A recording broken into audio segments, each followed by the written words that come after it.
Twice Upon a Time is the story of World Trade Center widow Isabel, who after 5 years is still mourning the death of her husband Eric. She's recently started having a recurring nightmare about that fatal day. Since the loss of her husband, Isabel has consumed herself with her work and raising their son Eric Jr.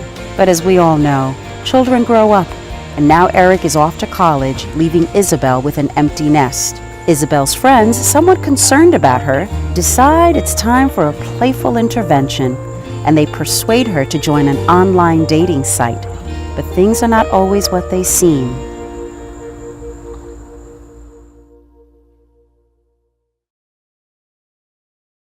Hello, and welcome to Stage Screen and In Between. Today we're going to touch on a very touching subject, actually. It has to do with loss at the World Trade Center, but it was inspired by that event. And I have with me now a wonderful woman who's very courageous.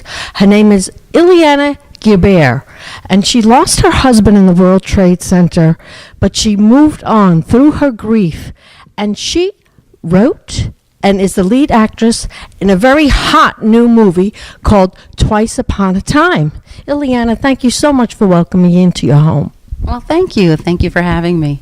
Yeah. And now the movie was actually filmed in this space, am I correct? Yes, it was. So now your movie is inspired by your unfortunate loss. Do you want to start a little bit and just tell us about what was your circumstance in regard to the World Trade Center with your husband? Sure. Well, I met my husband in the 9th grade, and we were high school sweethearts, only boyfriend I ever had. We went on to get married, to have a wonderful life. We got the golden retriever puppy, and then our little baby girl. And then September 11th happened, and, our world came crashing down, as you can imagine. But then, you pick yourself up and you have a 4-year-old that you have to take care of, and you have a job and you have bills to pay, and you've got to get it together and move on and survive. And that's what we did. And doubly sad is the idea that her husband didn't actually work in the World Trade Center on a daily basis. He was there almost by chance. He was there on business, but it was something that was only done every 6 months or so. And so it was really a very sad thing to happen. But you pulled yourself together, and tell me about your idea of going through the grief, not going around it, not collapsing because of it, but that you have to live through it. Tell me about that. Well, I think just first of all, I had the 4-year-old. So I had to think about her, and I had to think, she's got to get to daycare, and I've got to get to work to pay the bills, and I have to be healthy for her, because how is she going to get through this if mommy's not doing well? So a lot of it was driven by her. And I think I'm just a really strong person to begin with, and it was also for the rest of my family. I think if they can see that the wife is doing okay, then the rest of the family can do okay. It's almost like you're at the top, you're the pillar. Yeah. And if you're collapsing, everybody else is scrambling to, what do we do?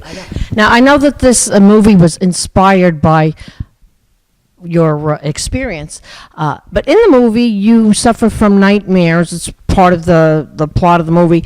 Did that happen in real life? No, you know what? I was really fortunate that wasn't my circumstance, and I think that's part of why I did this movie the way I did. The movie's inspired by true events, meaning that, yes, I have a child that's going off to college. Yes, I'm a World Trade Center widow, but the story itself and how it ends specifically is not really my story, or anybody that I know for that matter, but I think it's something that I explored, because I said, you know what? Okay, so this didn't happen to me, but it could have, and I didn't make this choice, but I could have. It's, there's a lot of different avenues that you could have taken, and I said, okay, I didn't take that path, but what if I had? This is what might have happened. Yeah. So now in the movie, of course, you have to get on with your life after something like that happens, and your girlfriend see that you're a little depressed, so they think that, maybe it's time you start dating, and you go down that path of dating organizations. Am I right? Right. So what happens is her best friends see that she really hasn't come out of this, that really she's consumed her life with raising her son Eric Jr. and her work, and she really needs to do things for her. She doesn't really take very good care of herself. Her clothes aren't what they used to be. Her makeup's not what it used to be. She's letting herself go. Right. Thank you. That's exactly it. She's letting herself go. And so her friends persuade her pretty much push her, coax her into joining these online dating sites. And so she does it reluctantly, but then she does, and she starts to get the hang of it a little bit. And, and then throughout the film, you see a scene where she meets, guy 1, guy 2, guy 3, and you start to see, oh, well, this is why this one doesn't work. This is why this one might be a possibility. And then she feels like she's struck gold because she meets one that's called Twice Upon a Time. Well, we don't want to give too much away because we want everybody to see the movie. But what do you think about dating sites? I think in today's day and age, it's probably a smart thing to do, especially for the older people in our communities, because where are you going to meet people? It's not like it's when you're in school and everybody in the same age group is there, or in your club, you have that in common. But you need somewhere to go to. Right. So it's a go-to place, and it's certainly at least a springboard to get you out there and to, so that you don't lose that skill of being comfortable meeting people of, the opposite sex. So tell me now, you became a writer. This is the first thing that you've written. So now what made you go down say, let me write a movie and let's make a movie? How'd you come to that decision? I decided I wanted to do something more than just acting. I love acting, but I thought it would be interesting to see what the other side is like and to explore, what the producers and the directors go through and the writers. And I thought, well, what better way of doing it than to just create my own project, because nobody's going to hire me to write their story or to direct or produce theirs without any experience. So I thought, well, if I do a bad job, I guess I fire myself, but I'm not going to do that because this is an exercise for me, and I loved it. I loved the writing process. I loved the producing. How long did it take you to write this? I have to be honest, it didn't take a long time. Once I honed in on which idea I wanted to do, because I came up with 3 different ideas, once I honed in on it, then it was just a matter of getting started. Once I wrote that first few sentences, it just came. Yeah. Now, did you shed any tears while you wrote this? I did. I shed tears before, during, and after. Yeah. Now, I know that you had mentioned that it made you feel so good to know that people reached out to you, even strangers, to say, I'm thinking of you, I care, I said a prayer. That is an important thing, isn't it? Part of the healing. And I know because after 9/11, I myself, with my family, went into the city to experience it, to see the notes that were up. You could smell the fire still and everything. And we really cared. We were praying every minute. We were wondering if we could help somebody, find somebody in some way, help in some way. So I'm glad that how many people still care and think about you. I was thinking about you and other survivors from that event over the holidays. Like, what do they go through over the holidays? It's got to be lonely, It can be. Even if what's interesting is that even if you're surrounded by your whole family, there is a loneliness because that key person is missing. They're not here, and especially when you have kids, they're not here to see your kid open that really special present. They're not here to share in the graduation or communion or baptism or bar mitzvah, whatever it is. They're not here, and they're not going to be here for the things that are coming in the future, for the wedding, for the births. They're not there. So it is hard. It is hard. I mean, and people, there's that expression of things get easier. It doesn't get easier. You just get better at it. You get better at dealing with it. You get better at handling it. That's what it is. That's a good point. Now, you had help with a very good director, Paul Borghese. You want to tell me how that came to be? Oh, yes. I loved working with Paul. I think our whole team loved him. He brought so much to the table. Paul and I met at an event a few years ago, and we sort of stayed connected. And I really, I followed his work, and I loved what he did. And one day, when I was done writing my little short, I thought, let me send it out to a few people and get their feedback. I've never written anything. Let me just get a sense of what people are thinking. And the few people that I sent it off to, for the most part, everybody had really positive things to say, and Paul was one of them. I emailed it to him and said, when you have a moment, take a look. It's only 15 pages long.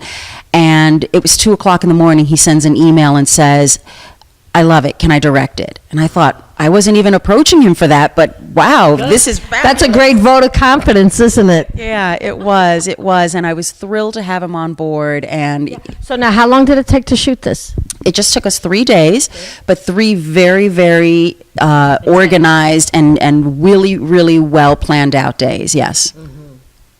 So now, in the story, now I know that you deliberately wrote the story as just an inspiration from your own experiences, not your personal experience, right? So now, in the story, you have girlfriends that are kind of a big part of your life. Do you have that in real life? I do. I have lots of girlfriends that are a big part of my life. Yeah, I'm very lucky. Now, what do you hope to do with this movie other than show it in festivals? Do you hope that it'll help people to be strong and understand that other people have gone through terrible, terrible things, but they've made it to the other side because you've made it to the other side?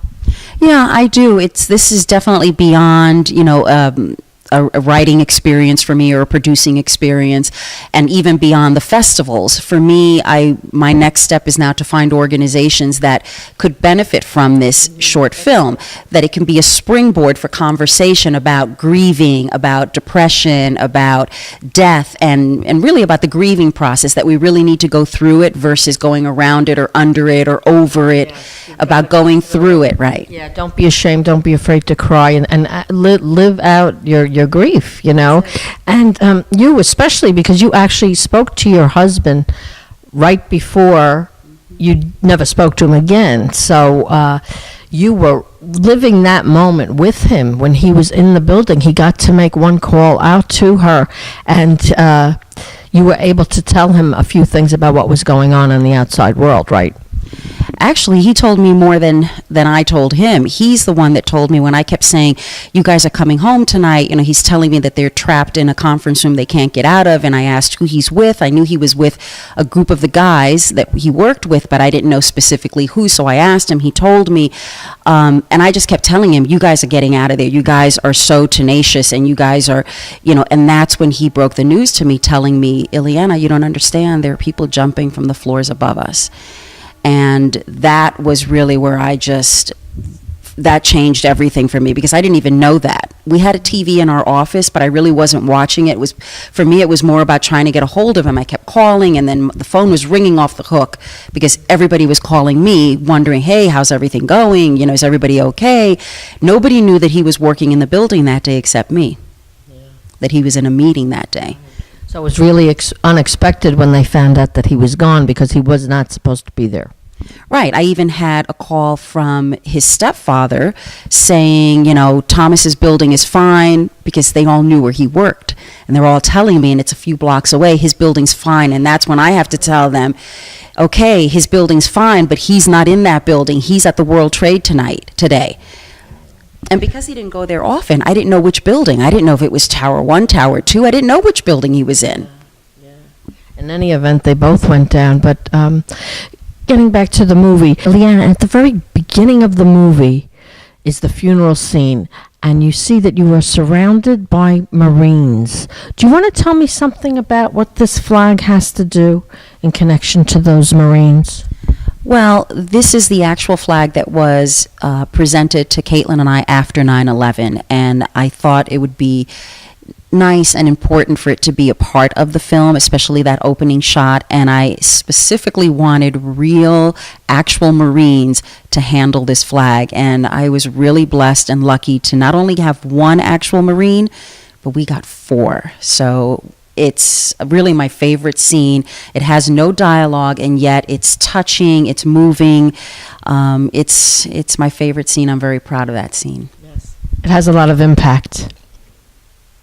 Now, you're an actress, and you've done some other nice things. You want to mention some of the things that you've done? Yeah, I've been really blessed that I've gotten to do some really fun things. I just finished doing something on Blue Bloods where I played a councilwoman. Yes. And you got to play actually against Tom Selleck, right? I did. It was Tom Selleck and Whoopi Goldberg in my scene, so it was a great, great experience. I've also done a bunch of commercials. I just did a national spot for AARP where they're doing the new faces of AARP, and so we'll be looking for that shortly. I did something where I played the mom on One Bad Choice, which is a new MTV show Yeah, the Carrie Diaries on CW. So I've been really lucky. I mean, I'd want to do more, but I'm not going to complain too much. Now, is there a website where someone can find out more about you? Well, if you go to the IMDb source, which is the source for all actors, directors, producers, and anybody in the entertainment industry, you just type in my name, Ileana Guibert, and you'll see all the work I've done. Well, anyway, the work in film and television, because you're not going to see commercials and you're not going to see theater there, but it's a start. It's a place to start. Okay. So why don't you tell our audience why they should come and see your movie, Twice Upon a Time? Well, I think you will be touched. I think you'll laugh a little bit. I think you will, even if you've not experienced a loss like the character Isabel has experienced, I think you will understand and you will sympathize with her, and you'll be rooting for her, because you'll see when she's coming out of the dark, and you'll be rooting for her. And you'll also see Chris DeMeo in this movie, William DeMeo's son. He plays your son in the film, and he does a great job, by the way, doesn't he? And you also have a little bit of that empty nest syndrome going on in the movie, too. Yes, you do. And when my son does come home, she's super excited, and super excited for him to meet this gentleman caller that she now is dating. So it's an interesting twist at the end that I don't want to reveal, but I think you guys will have fun. You'll have fun watching this. Yeah. And she's had some nice media coverage, too, in Huffington Post. And what else did you get? And Pix 11. So I was blessed that these two great groups wanted to chat with me. Yeah. Well, I've seen the movie, and it comes highly recommended. I suggest you all go and see Twice Upon a Time. Thank you so much, Ileana. Thank you. It's been a pleasure.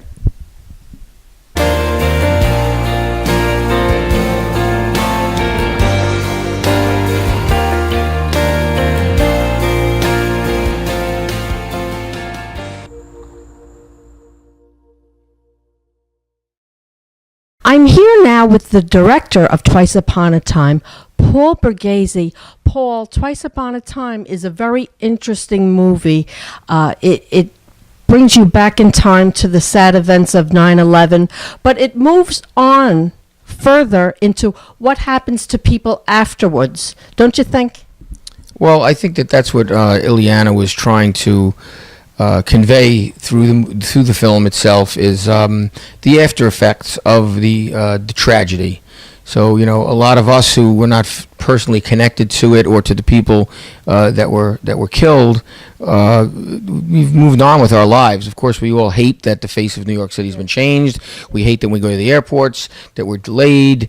We hate all the security that's now taken place that, you know, consumes a lot of our own personal time. I mean, there's so many things that we all feel, but someone that was really in the heart of it, we can hear trains passing right now, and we're right near the train tracks in Tappan, New York, at Tappan Films. You just really, unless you're really that close to it, as close as she was to it, or around the people that were close to people that they lost, you don't know how it affected them. And some people moved on in different ways than others, and some people really hung on to it. And so this story is not exactly her story, you know, per se, because she didn't go, you know, completely crazy or anything like that, or crazy at all, I should say. But, you know, she saw other people go to certain places, and she portrayed that as an actress herself, and wrote things based on, you know, things that she knew them to be and she experienced on other levels. Yeah. She had told me that when you read the script, you had called her almost right away. You were very interested in directing the movie for her.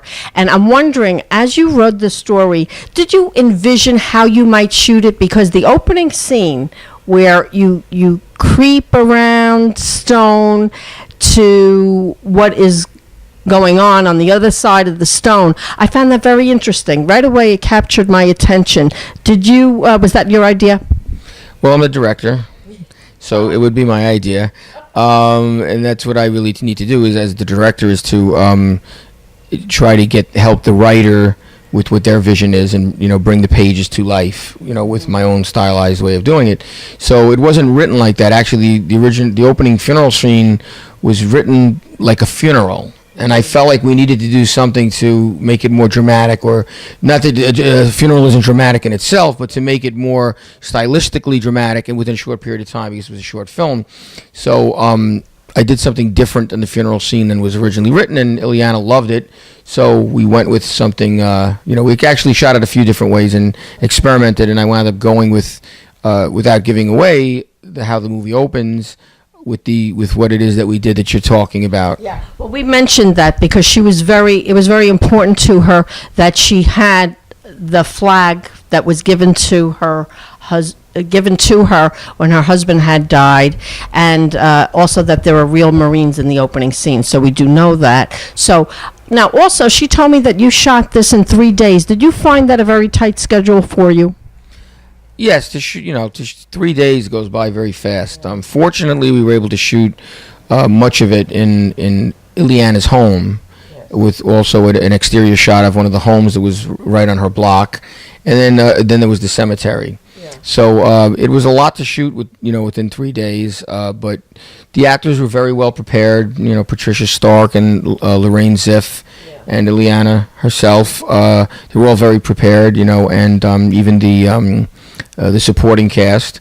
So that was helpful, and I had a really, good crew that worked fast, a good team, and I had a vision in my head of what I wanted. The one thing I was concerned about was the end of the movie, which was I really, really needed to be able to communicate something at the end of the movie. So if you see the movie, you'll know what I'm talking about. But I felt very good about the way we were capturing it. So when we finally got done, I felt like we have a whole film. And then my editor, Ray Chung, who edits all of my work, I knew that he would work with me and turn it into something even more special, which we did, and we edited it within a very short period of time because we wanted to premiere at the Big Apple Film Festival, which we did, and that was sort of in record time. We kind of shot it, edited it, and delivered it to a film festival for premiering, Well, now you have directed 17 films.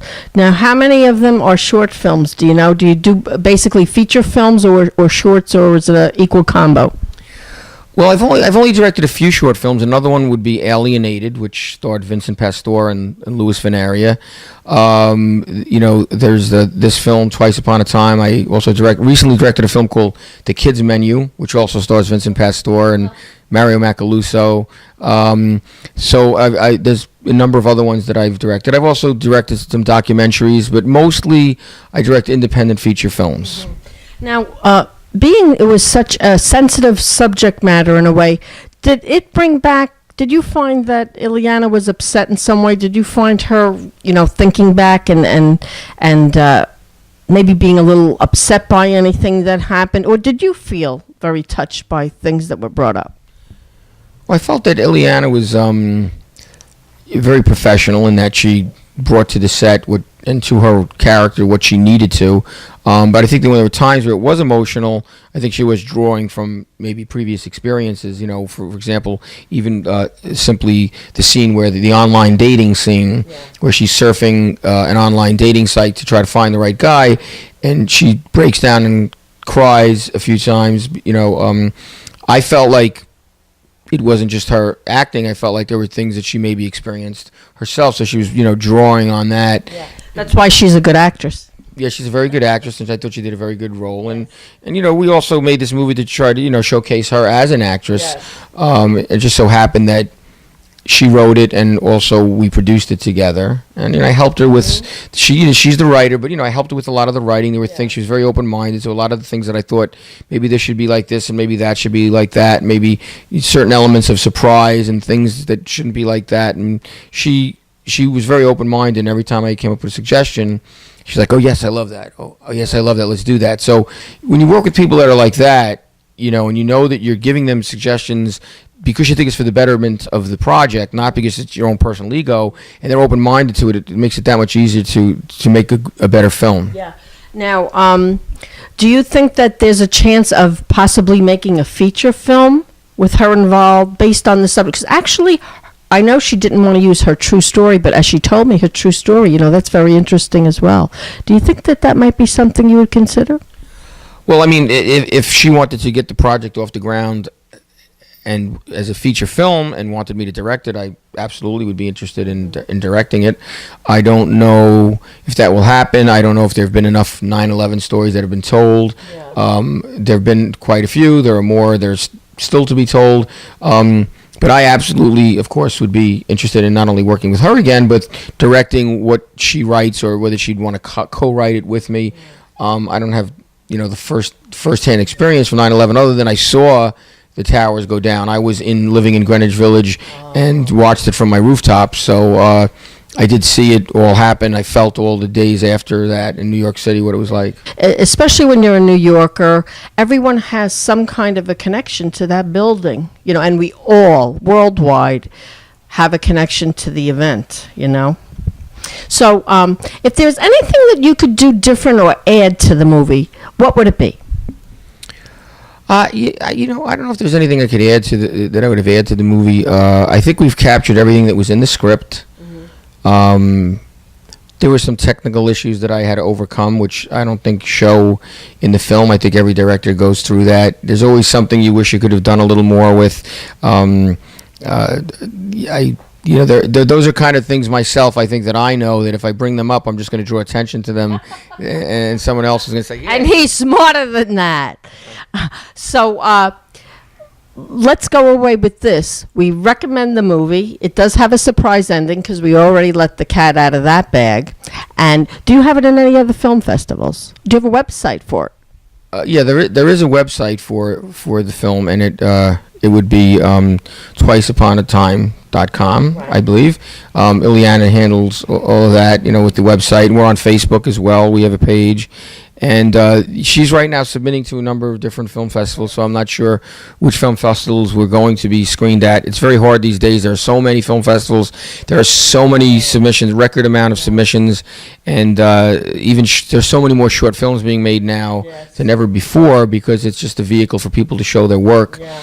And technically, people can do it because of people even make them on iPhones. So everybody's making movies, but they're not all as good as Twice Upon a Time. And this one is directed by Paul Borghese.